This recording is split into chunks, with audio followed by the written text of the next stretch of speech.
Morning, स्वागत है आप लोगों का मेरी एक नई वीडियो में। तो दोस्तों अभी वीडियो की शुरुआत हो रही है मॉर्निंग के 10 बजे से क्यों पहन रहे उसको?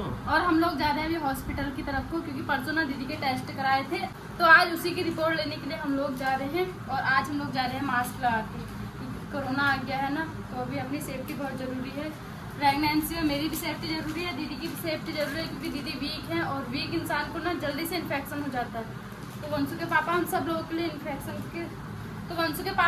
लोगों के लिए ले आए हैं मास्क, ताकि हम लोग इन्फेक्शन से बच जाएं। और काला मास्क लेके आए हैं, जबकि काला मास्क मेरे को बिल्कुल भी पसंद नहीं है। दोस्तों ऐसा लग रहा है जैसे कि डाकू होंगे हम। तो ये देखेगा को 2 डाकू आ गए हैं। चलो तो ये रहा मास्क पहन के मेरा लुक, सही लग रहा? हाँ वही। चलो फिट भी नहीं आ रहा है ना ये? क्यों नहीं आ रहा? सही तो आ रहा है, सही हो रहा है। घुटन हो रही घुटन। तो दोस्तों मुझे मास्क पहनने की आदत नहीं है, तो इस वजह से ना अजीब सा लग रहा है। आप बहुत टाइम के बाद मास्क पहन रही हूँ।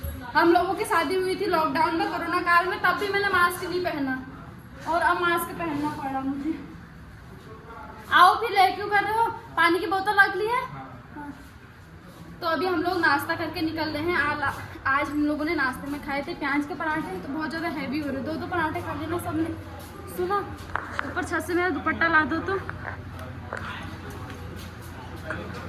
तो दोस्तों कल सुबह और कल शाम को दिल्ली में हो रखी है बहुत ज़्यादा बारिश, और अभी भी बादल लगे हैं ना, तो गर्मी का एहसास बिल्कुल भी नहीं हो रहा है। तो ऐसी मौसम में बाहर घूमने का मज़ा है, लेकिन अभी हम लोग तो घूम नहीं सकते। यहाँ पर घूमने के पर्पज़ से नहीं आए हैं, हॉस्पिटल जाना है। तो हॉस्पिटल जाते हैं फटाफट। और सुबह सुबह चले जा रहे थे और दिनों तो, लेकिन आज हम टेस्ट की रिपोर्ट लेने के लिए लेट में जा रहे हैं, क्योंकि आज उतना ज़्यादा काम नहीं है। और आज दीदी भी रेस्ट कर रहे हैं रूम पर, तो हम लोग ना खाने पीने के टाइम तक आ जाएंगे, 12-1 बजे तक रूम पर पहुंच जाएंगे। तो सबसे पहले लेते हैं यहाँ से ऑटो।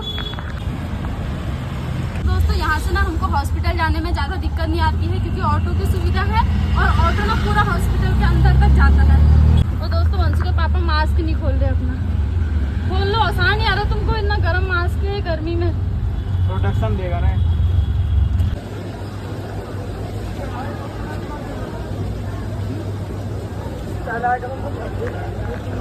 तो अभी हम लोगों ने दीदी की रिपोर्ट भी ले ली और स्टिकर भी ले लिए, जो बहुत ज़्यादा ज़रूरी होते हैं पर्चे में लगाने के लिए। और अब हम लोग ना फिर से ऑटो ढूंढ रहे हैं घर जाने के लिए, क्योंकि दीदी को हम अकेले छोड़ के आए हैं। आज हम दोनों लोग एक साथ हॉस्पिटल आ गए, तो दीदी ना रूम पर अकेले ही होंगे। तो सबसे पहले अपना ऑटो ढूंढते हैं और जाते हैं सीधे रूम की तरफ को। तो अभी मैं और वंशु के पापा भी हॉस्पिटल से घर पहुंच गए हैं, और हमको घर पे देख के ना दीदी बहुत ज्यादा खुश हो गई, क्योंकि इनको लगा था हम लेट में आएंगे, लेकिन हम लोग टाइम से पहुंच गए। तो अभी दीदी को भी अच्छा फील हो रहा है। तो दोस्तों आज मैं आप लोग को दीदी के हेल्थ के बारे में एक बात बताना चाहती हूँ, क्योंकि काफी टाइम से हम लोग हॉस्पिटल जा रहे हैं। 3 महीने से आप लोग हमसे जुड़ गए हो, रोज देखते हो कि हम लोग एम्स जाते हैं, दीदी का ऑपरेशन भी हुआ है। बहुत सारे लोगों के मन में सवाल है, हमें कमेंट कर रहे हैं कि आपकी दीदी को हुआ क्या है, आप लोग बार बार एम्स क्यों आ रहे हो, और दीदी का ऑपरेशन किस चीज का हुआ है, सबके मनों में सवाल है। तो दोस्तों आज तक मैं किसी को कुछ नहीं बता पाई, क्योंकि परिस्थिति ऐसी हो गई थी, दीदी की हालत बहुत ज्यादा खराब थी, हम लोग भी घबराए हुए थे, बाकी टेंशन था, प्रेशर था, इतने बड़े हॉस्पिटल में दीदी को दिखाना था, तो नहीं दे पाए। उसके लिए सॉरी बोलती हूँ। अब मैं सोच रही हूँ कि आप लोगों को आज बता दूं, क्योंकि अब थोड़ा मेरे को सही भी लग रहा है, अब इतना प्रेशर भी नहीं है माइंड में। प्रेशर तो है ही खैर, क्योंकि भीड़ भाड़ बहुत है। अभी भी एम्स में आज हम रिपोर्ट लेने गए थे, इतनी भीड़ थी, सर चकरा गया मेरा। तो दोस्तों मैं आपको बताती हूँ कि दीदी को क्या प्रॉब्लम थी, दीदी का किस चीज का ऑपरेशन हुआ था। तो आज सभी लोगों को उनके सवालों के जवाब भी मिल जाएगा।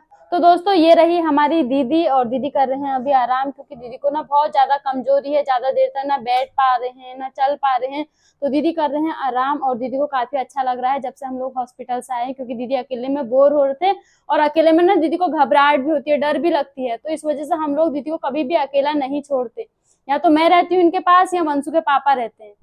तो दोस्तों दीदी को प्रॉब्लम क्या थी ये भी बताती हूँ आप लोगों को। दीदी को जो प्रॉब्लम हुई ये हुई अक्टूबर से स्टार्ट। दीदी को हल्की हल्की ब्लीडिंग हुई, और दीदी ने इसको नॉर्मली समझा, क्योंकि आजकल बहुत सारी महिलाओं को ये दिक्कत होती है, यूट्रस की प्रॉब्लम। तो दीदी ने अपना जो ट्रीटमेंट है हल्द्वानी से कराना शुरू किया, बहुत सारे हॉस्पिटलों में दिखाया। एक हॉस्पिटल से आराम नहीं मिला तो दूसरे हॉस्पिटल गए, किसी ने बोला कि इन्फेक्शन है, किसी ने बोला अभी हार्मोन्स चेंज की वजह से हो रहे, किसी ने बोला कुछ, किसी ने कुछ। तो दीदी को जैसे एक हॉस्पिटल से आराम नहीं मिलता था, दीदी दूसरे हॉस्पिटल में, तीसरे हॉस्पिटल में, बहुत सारे हॉस्पिटलों में अपना ट्रीटमेंट करा रहे थे हल्द्वानी के हॉस्पिटलों से। तो 3 महीने तक कंटिन्यू दीदी ने अपना इलाज कराया। तो दीदी को ना उस भी बहुत सारी दिक्कतें भी हुई, क्योंकि इनके साथ एक छोटा बच्चा है 3 साल का, और वो भी बीमार है, उसको भी दिक्कतें हैं, उसका भी ट्रीटमेंट चलता है और उसको ना बहुत ज़्यादा केयर की ज़रूरत है उस छोटे बच्चे को। और जो हमारे जिया जी हैं वो करते हैं जॉब, तो सुबह 5 बजे चले जाते थे और शाम के 6-7 बजे घर पे आते थे। तो उस बीच दीदी अपने को प्रॉपर ना टाइम दे पाते थे, ना दीदी को उस बीच अच्छी डाइट मिली, ना उस बीच अच्छा इलाज मिला, ना केयर हुई, क्योंकि ये करते थे बच्चे की केयर, कभी खुद के शरीर पे ध्यान नहीं दिया। कभी दवा खाई, कभी नहीं खाई, कभी दिखाया डॉक्टर को अपॉइंटमेंट ली, कभी नहीं दिखाया, क्योंकि टाइम ही नहीं मिल पाता था और बच्चा भी बीमार था, बच्चा बहुत ज़्यादा रो जाता था। तो इस बीच ना दीदी को बहुत सारी दिक्कतें हुई और इन्हीं दिक्कतों की वजह से जो दीदी का जो बीमारी है वो और ज़्यादा बढ़ गई। और दीदी ने हम लोगों को भी नहीं बताया, क्योंकि हम लोग भी, मम्मी ड्यूटी वाली हैं और मैं खुद बच्चे के साथ रहती हूँ। तो दीदी ने बोला कि इनको भी प्रॉब्लम हो जाएगी, परेशानी हो जाएगी मेरे साथ साथ। तो दीदी ने कहा मैं अपना ट्रीटमेंट खुद ही करा लूंगी। तो कभी दीदी सुबह जाते थे दिखाने के लिए डॉक्टर को, कभी शाम को जाते थे जब जियाजी घर पे आते थे, क्योंकि एक जने को बच्चे को भी देखना होता था। तो दीदी ने ऐसी दिखाते दिखाते दीदी की कमजोरी बढ़ने लगी। धीरे धीरे दीदी ने खाना पीना सब कुछ छोड़ना स्टार्ट कर दिया। रोटी भी पचना जो है बंद हो गई, ना रोटी पचती ना चावल पचता, कभी दाल का पानी पीते, कभी जो आलू की सब्जी की तरी पीते। तो ऐसा ही कर करके दीदी ने पूरे 3 महीने गुजार लिए और इस बीच हमको ही पता नहीं चला। दीदी बोलते थे कि नॉर्मल ब्लीडिंग हो रही है, मैं डॉक्टर को दिखा रही हूँ, सही भी हो जा रही, क्योंकि उस बीच दवाइयों से आराम भी मिलता था। तो इतना किसी ने सोचा नहीं था कि इस हद तक हो जाएगा दीदी को। तो दोस्तों 3 महीने के बाद दीदी की प्रॉब्लम जो है ज़्यादा बढ़ने लग गई, क्योंकि इन्होंने 3 महीने तक कुछ खाया पिया नहीं था। तो इनको ना बहुत ज़्यादा कमजोरी होना स्टार्ट हो गई। तो होली आई, मार्च में होली आई, हम लोग होली सेलिब्रेट कर रहे थे और उस दिन अचानक दीदी का हमारे पे फ़ोन आया। दीदी का भी नहीं, जिया जी का फ़ोन आया कि रेखा टॉयलेट गए थे और वहीं बेहोश हो गए। और ये सब सुन के हमारे हक्के बक्के उड़ गए, क्योंकि हमने सोचा भी नहीं था ऐसा क्या हो गया। तो वंशु के पापा ने, सुबह का टाइम था, सुबह कॉल आई थी, तो वंशु के पापा ने कुछ देखा ना सुना ना समझा, बाइक स्टार्ट करी और सीधे दीदी लोग के घर पे पहुंच गए। और मैं और मम्मी घर पे इतना परेशान हो गए, इतना टेंशन हो गई, क्योंकि मम्मी की ड्यूटी थी उस दिन, मम्मी ने ड्यूटी भी नहीं गए, क्योंकि बहुत ज्यादा टेंशन हो गई। मम्मी भी घर पर अलग बेहोश हो गए। मेरे को समझ नहीं आ रहा था कि मैं क्या करूँ। वंशु के पापा चले गए थे दीदी लोग के यहाँ। तो उस बीच में वंशु के पापा को लगातार कॉल कर रही थी, ये भी कॉल रिसीव नहीं कर रहे थे, क्योंकि दीदी के घर में बहुत ज्यादा कंडीशन खराब हुई थी। जिया जी के पास बच्चा था और जिया जी कुछ एक्शन भी नहीं ले पाते थे, क्योंकि घर में कोई गाड़ी वगैरह की व्यवस्था नहीं थी। तो उसके बाद से ये लेके गए इनको हल्द्वानी के हॉस्पिटल में। वहां पे एक अच्छे से डॉक्टर को दिखाया, तो डॉक्टर ने चेकअप किया, क्योंकि उस दिन डॉक्टर ने भी सीरियस कंडीशन थी, तो सीरियसली टेस्ट किए सारे। तो डॉक्टर ने बोला कि क्रिटिकल प्रॉब्लम है, इनको तुम बड़े हायर सेंटर पे लेके जाओ, दिल्ली मुंबई बाहर लेके जाओ, क्योंकि जो दीदी को दिक्कत है इसका ट्रीटमेंट हल्द्वानी में नहीं है। तो जब उसके बाद से मैंने वंशु के पापा को कॉल की, इन्होंने भी मुझे बताया कि दीदी को ना बड़ी प्रॉब्लम है। तो उसके बाद से तो मेरे भी होश उड़ गए, क्योंकि समझ सकती हूँ मैं, हम इतने टाइम से नॉर्मली जिस चीज को समझ रहे थे वो आज इतनी बड़ी बीमारी बन गई। दीदी को असल में हुआ था यूट्रस में, दीदी का जो है ट्यूमर बन गया था। नॉर्मल हम लोगों ने सोचा था दीदी के यूट्रस से ब्लीडिंग हो रही तो ऑपरेशन हो जाएगा और सब कुछ नॉर्मल हो जाएगा, लेकिन उन्होंने बोला इस चीज का ऑपरेशन हम नहीं कर सकते हैं, ये बहुत ज्यादा क्रिटिकल मामला है, आप लोग इनको लेके हायर सेंटर जाओ। और ये सुनते ही ना हमारे हक्के बक्के हो गए, क्योंकि हमने कभी ना दिल्ली देखा है ना मुंबई देखा है, बड़े हॉस्पिटल हमारे हमने कभी ना सुने ना कभी हम लोग गए। उसके बाद से बहुत ज्यादा दिक्कतें हो गई। तो वंशु के पापा ने बोला कि मैं ना राम मूर्ति लेके जाता हूँ, किसी की सुनी भी नहीं, क्योंकि हम लोगों ने ना दीदी के जो बच्चा है उसकी बहुत ज्यादा तबीयत खराब हुई थी, उसको राम मूर्ति दिखाया था पहले, तो वहीं के हॉस्पिटल के बारे में जानते थे, बरेली राम मूर्ति के बारे में। तो वहां लेके गए और वहां पे जाने के बाद उन्होंने ही बोल दिया कि प्रॉब्लम ज्यादा है, यहाँ पे भी इलाज नहीं है। तो उसके बाद तो समझ ही नहीं आया कि अब क्या करें। सब मतलब हक्का बक्का हो गए, दीदी के परिवार वाले, हम लोग सब रोना धोना स्टार्ट हो गया, क्योंकि लग रहा था कि अब इलाज होगा नहीं होगा, हमारा नंबर आएगा नहीं आएगा, अच्छा हॉस्पिटल मिलता है नहीं मिलता है। तो दीदी को तो होश नहीं था, दीदी बेहोश थे, क्योंकि होता है जिसको पता चलता है अचानक से कि मुझे प्रॉब्लम हो गई है तो उसको तो कुछ होश नहीं रहता। लेकिन वंशु के पापा का भी दिमाग काम नहीं कर रहा था, होता है, क्योंकि सबसे बड़ी जिम्मेदारी दीदी की उस समय इन्हीं के पास थी। इन्हीं को था प्रेशर कि मुझे दिखाना है, कैसे ना कैसे अपनी बहन को सही करना है। तो उसके बाद से बहुत जगह हम कॉल कर रहे थे, कभी दिल्ली कॉल कर रहे थे, कभी ऋषिकेश कॉल कर रहे थे कि कहीं तो हमारी जान पहचान बन जाए, कहीं नंबर लग जाए। तो उस बीच मेरी छोटी वाली ननद ने बहुत ज्यादा हेल्प की क्योंकि सबको जब पता चला ना, सब लोग परेशान हो गए, इधर उधर कॉल करने लग गए। तो उस बीच मेरी छोटी वाली ननद की पहचान मिली दिल्ली एम्स में। वहाँ पे एक अंकल जी थे, मेरी छोटी वाली ननद जी के पहचान के, उन्होंने बोला कि लेके आ जाओ अपनी दीदी को, मैं दिखा दूंगा, बिल्कुल टेंशन मत लो। उस बीच भी टेंशन हुई थी कि अंकल जी ने तो बोल दिया है, लेकिन अब फिर नंबर आएगा नहीं आएगा, अच्छा ट्रीटमेंट मिल पाएगा नहीं मिल पाएगा, इतना लंबा रास्ता है, उस बीच अगर कुछ खाया पिया नहीं है तो बेहोश हो गई तो क्या करेंगे, बहुत ज्यादा टेंशन हो रखी थी। तो फिर मेरी छोटी वाली ननद ने बहुत लोगों को समझाया, सबको समझाया कि ज्यादा टेंशन मत करो, अंकल जी हमारे सगे हैं, हमारे अपने हैं, उन्होंने बोला है तो उन पर विश्वास करो। वो खुद से भी कॉल करे थे अंकल जी की टेंशन मत करो, मुझ पर विश्वास करके तुम यहाँ आओ एम्स में।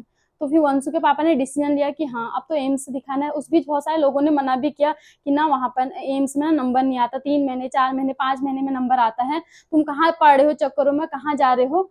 लेकिन वंशु के पापा ने उस समय किसी की नहीं सुनी, उनको अपनी बहन को सही करना था तो सीधे आ गए एम्स की तरफ को। और यहाँ पर आने में सच में वो अंकल जी ना भगवान का रूप निकले हम लोगों के लिए। उन्होंने आते ही सबसे पहले दीदी से बोला कि तुम शांत रहो, अपने को शांत रखो, तुम सही हो जाओगे, अगर तुम ही घबरा जाओगे कैसे तुम्हारा इलाज होगा।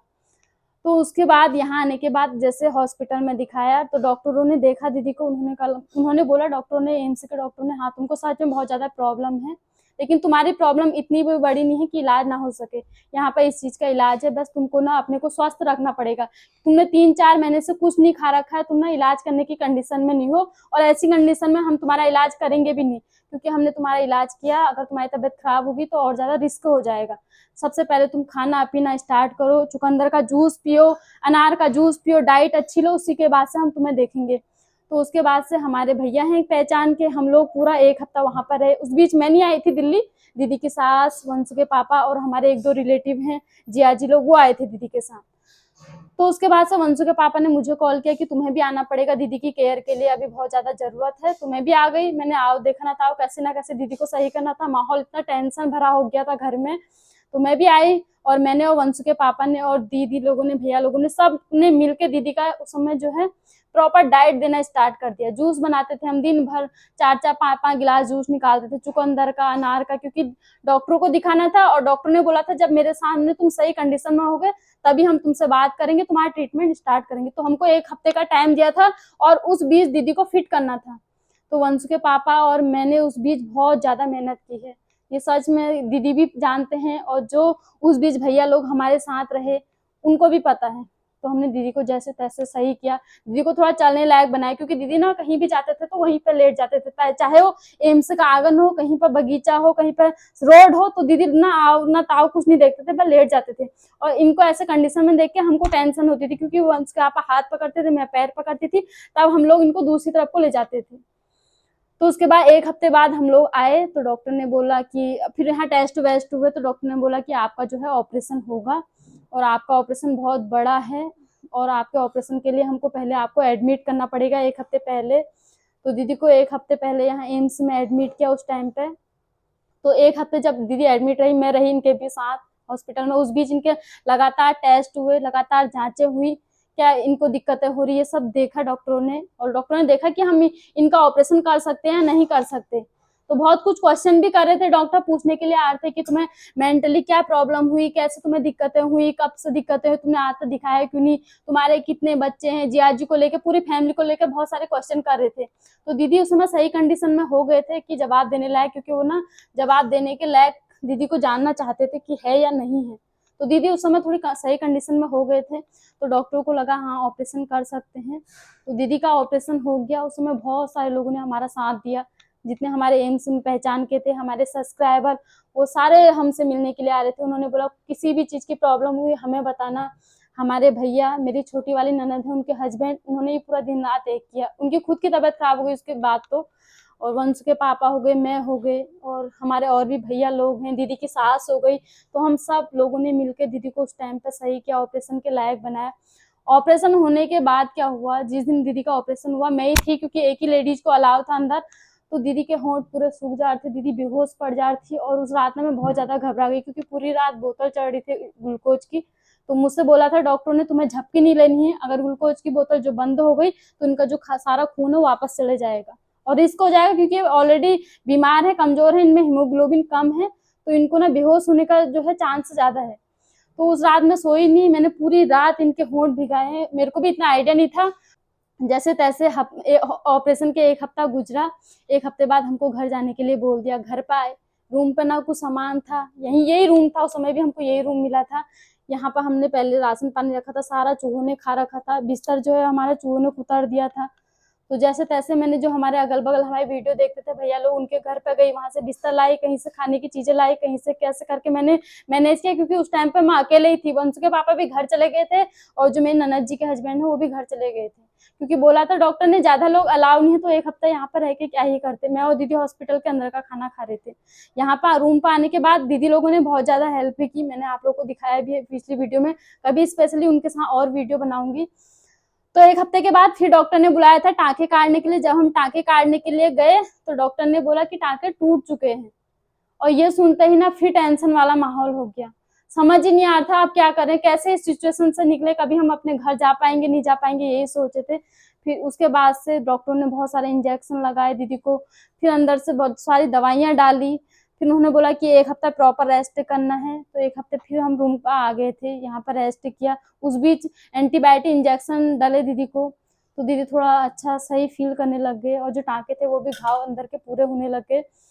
तो दोस्तों बहुत ज्यादा दिक्कतें हुई। अब मैं मेन टॉपिक पे आपको बताती हूँ कि दीदी को हुआ क्या था। दीदी के यूट्रस में गांठ हो गई थी, और गांठ में जो है इन्फेक्शन हो गया था, जिसका ट्रीटमेंट हल्द्वानी क्या किसी भी छोटे मोटे हॉस्पिटलों में नहीं था। अगर हम दीदी को एम्स नहीं लाते तो शायद आज दीदी हमारे सामने इतने स्वस्थ भी नहीं रहती और इनकी कंडीशन बिगड़ जाती।